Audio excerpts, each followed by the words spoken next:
Welcome to Colney Talk Podcast.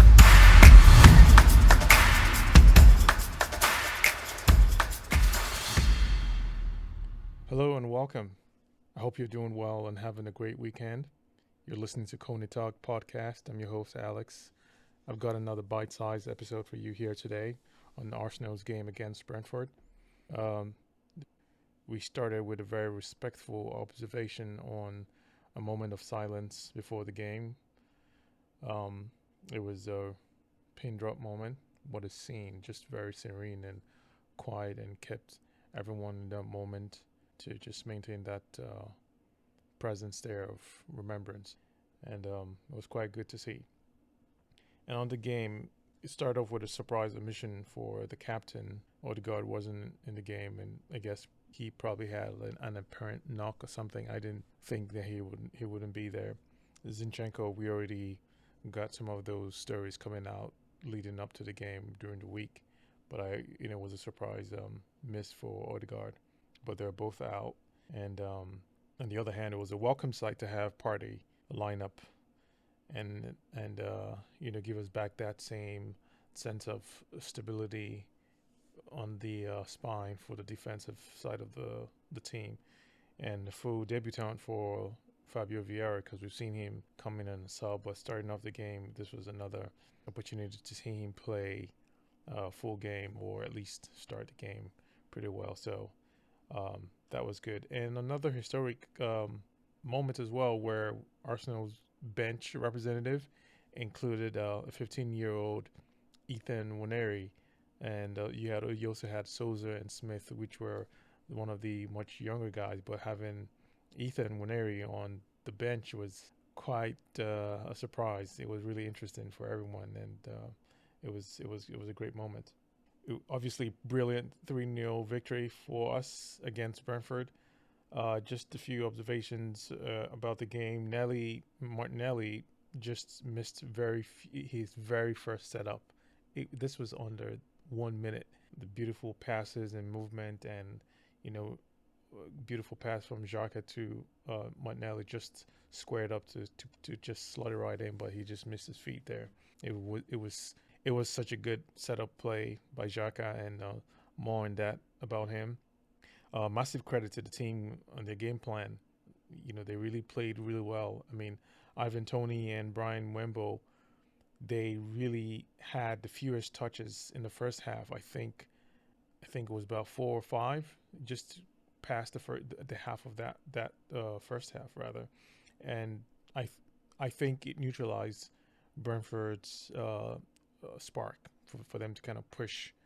The whole atmosphere of the game was quite dim in a way. I guess it may have been because it was a much earlier game, which played in our favor, but those are just external factors which are usually significant. But everyone was there on the field to play, but they didn't really get that spark, and the formation and how they really structured the play really just nullified their chances to show their attack or any plans that they had moving forward.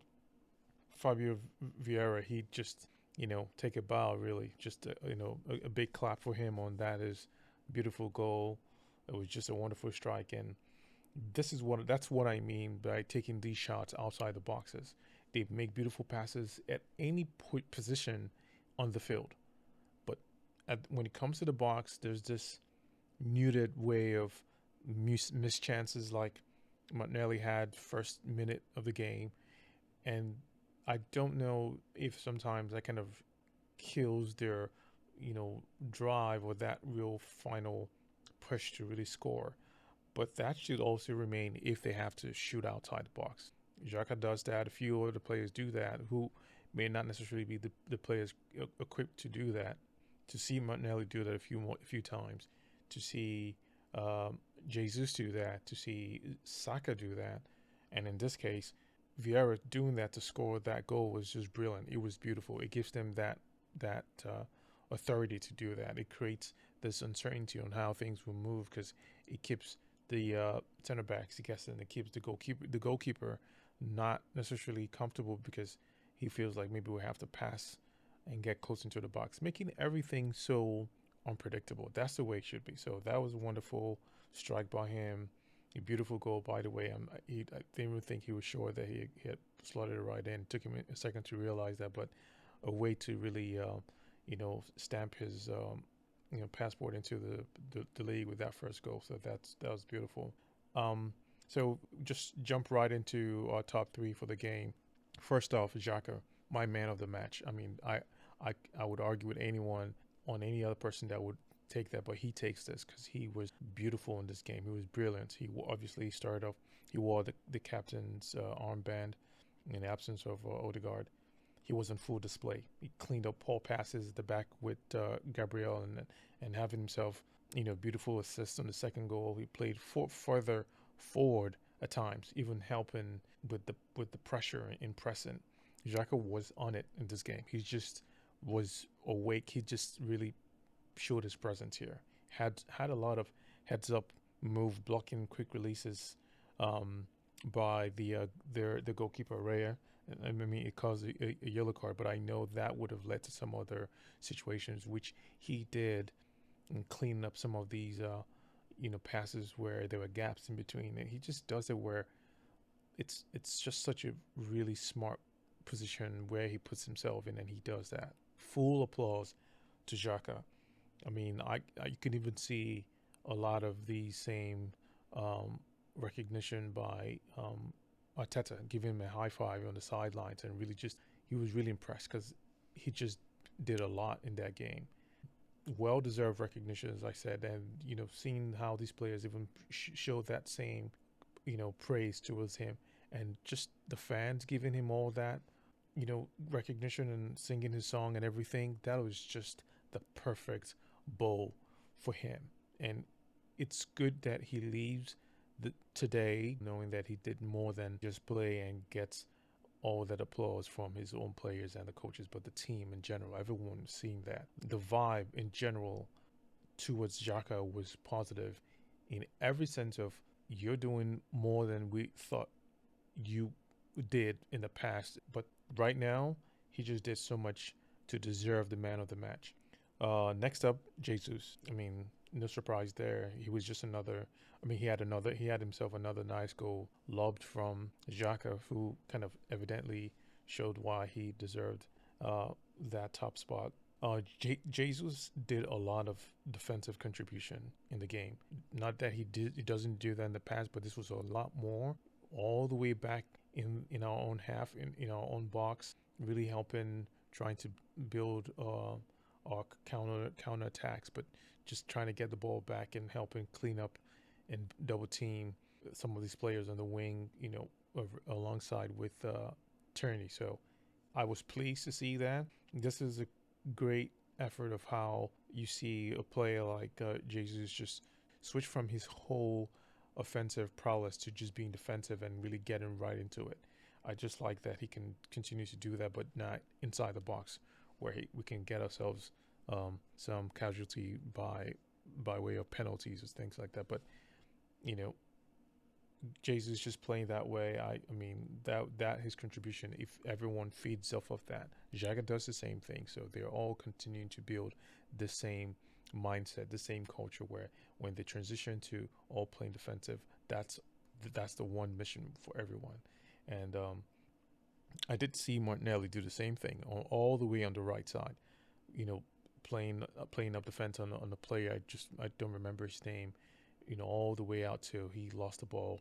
And I'm sure Ben White would definitely appreciated that, because that was a play that you didn't expect to see on the other side of the field, defending, really getting on the player and not really letting Ben White take over or something like that. But again, this is that mindset that they're creating in the team, and this recognition is going beyond just a plain style and formation. This is a full setup of how you respond when you lose the ball, and when you're trying to get the ball back, and how you're trying to stay in certain positions for cover. So it was a really good thing. I mean, Jesus just played some gladiator ball with Brentford's center backs. When he always invites these duels, these physical duels, he gets them going. Like he gets his ball recoveries. He just doesn't lose that drive until he at least makes an attempt to shoot and score, and that's beautiful. That's just an amazing thing to see, and I really would love to have that continue to be his consistent display, and have the other players do the same thing. Saka doing that as well, Martinelli doing that. Eddie when he gets on the field. In fact, Fabio, he did a lot of that when he was intercepting the ball a few times, but they all have their ways. And I think this gladiator mentality of recovering the ball and pushing things back up is it would take us a long way for this season, and that's really good. Now that I'm just thinking about it, for our backup winger, when we do get that person, I really hope that they add on to both their dribbling skills and having the same kind of mentality. So Edu, please find him wherever he is, because, it would add on to what we already have and make it so much more balanced to have our star players get some rest and have every other, air quotes, backup players maintain the same level and keep pushing. Yeah. But for Jesus, he just had a brilliant performance. He was ranked the first in game sprints. I mean, sheesh, that's a lot.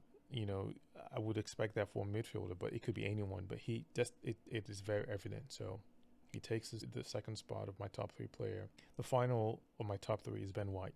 Well, you may not see it that way, but I know you wouldn't really argue against it either. But he played a tight game, keeping things on the right side of the fence solid. He ticked every box with the ball, maintaining our structure without the ball. It wasn't one of those highlight moments of what you would think Ben did or didn't do, but the way he was slotted in and stay in certain shapes of our position, it was really how it helped affect the structure that we maintain. And a lot of that was Ben's presence on the right. There was less threat coming from the right side, so that says a lot. And Ben had a lot to do with how we really pushed up from that side, and most of the plays that were coming in on the opposite side of where Tierney was, played really well. So it just goes to show Ben's effect really just pushed the majority of how they try to play most of their plans on the left from where Tierney was. Again, he takes my final spot of my top 3, and in a sense, it's good to have those kind of games where these quiet recognitions of what some players do or the effects they cause, you don't get to notice them until you sort of go back and either look at it or see how you can analyze it with the way some plays in the game was dictated. So that was a really good play from Ben and how he performed. Now the other guy today, all the way left field for me were the commentators. In the early parts of the first half, it just seemed so biased. I don't think commentators should be doing that. We've had these kinds of situations where you're watching the game and the commentary is just skewed, or it feels a little bit gray in how you're just trying to get along with the game, regardless of the score, regardless of how the play is going. It just didn't feel right. I mean, I guess I could have put it on mute, but that's not how you watch the game. That's not how you try to be part of the game from afar. She could have done a lot more. Starting off, that was just my first impression, and I tried to look past it because the game was where my mind was. But when you listen to some of these commentary, and as they started off, I just think they could have done much better. But, well, what can you do?